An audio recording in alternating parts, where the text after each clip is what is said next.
Hello, welcome. I'm Christopher Crystal with Financial Stockholm, and today is Thursday, November 17th, 2022.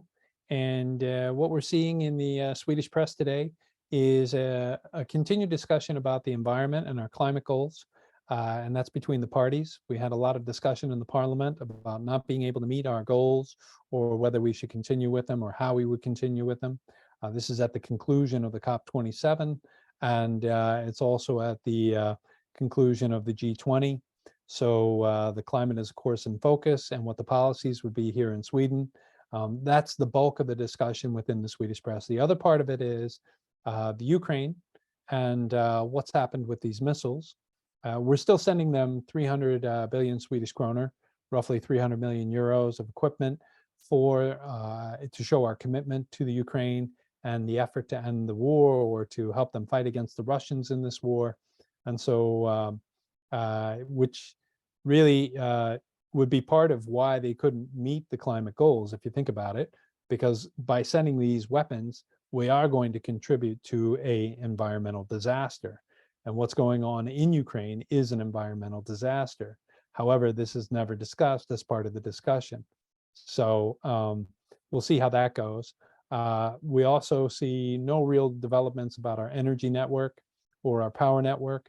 But it looks to be clear that the way, if we pursue nuclear, despite having the backing or the words of the backing from somebody like the Wallenberg family, the procedure that we, or the policy that we would follow, looks to be SMR, which works best with a solar wind environment. Because it doesn't destroy the full-time load capacity or load distribution of the nuclear.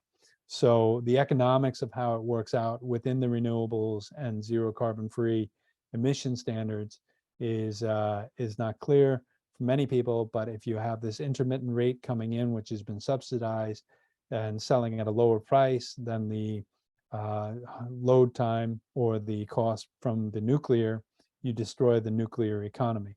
So you would need to use an SMR. So that looks to be the way that we would see the Swedish nuclear approach develop. Within the Swedish press, we're also talking a lot about the US, although a lot of the US that they're talking about has no real impact on Sweden in terms of whether Trump is president or not. It really doesn't matter. And I really would not see the strong likelihood of Trump getting into power. He has an amazing ability to energize people against him. He has a fairly good ability to get some people to be energized for him. But it looks like in the United States right now, the amount of people who do not like him versus the amount of people who do like him is much higher on the do not like side. So I really don't understand the discussion there, other than to say, if he runs, I don't think he would win. I don't think he has that same grip that he had the first time. And nor do you see the Republican Party in his nor his presentations addressing real issues that the people want to see resolved. He focuses on a few key issues that are kind of in the gut for many people, and that, so it's immaterial.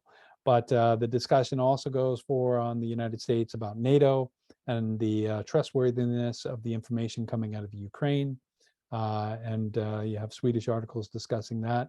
You don't really see much about the business climate here in Sweden, although we do see that the food prices increased.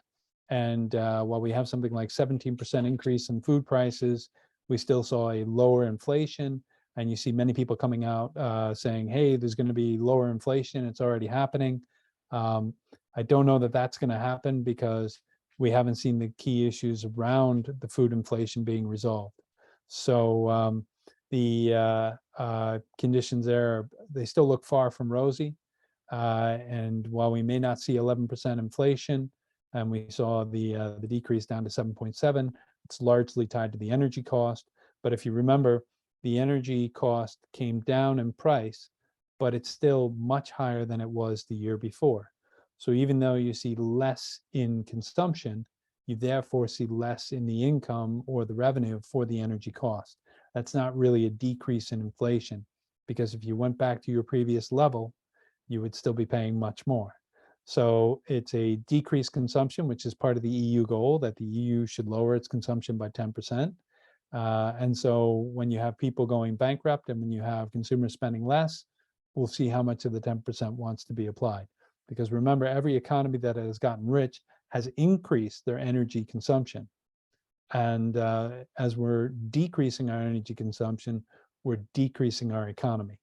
So the markets are showing a reflection of this, and hopefully we'll start to see some turnarounds and we'll see some improvement in the economy. But at this point, it still looks like we're going to have high inflation and we're going to have a weak Swedish economy. And there's always money to be made, whether you're long or whether you're short. There are ways to make money in the market. So with that, we'll wish you happy hunting in the market and have a good day. Thank you.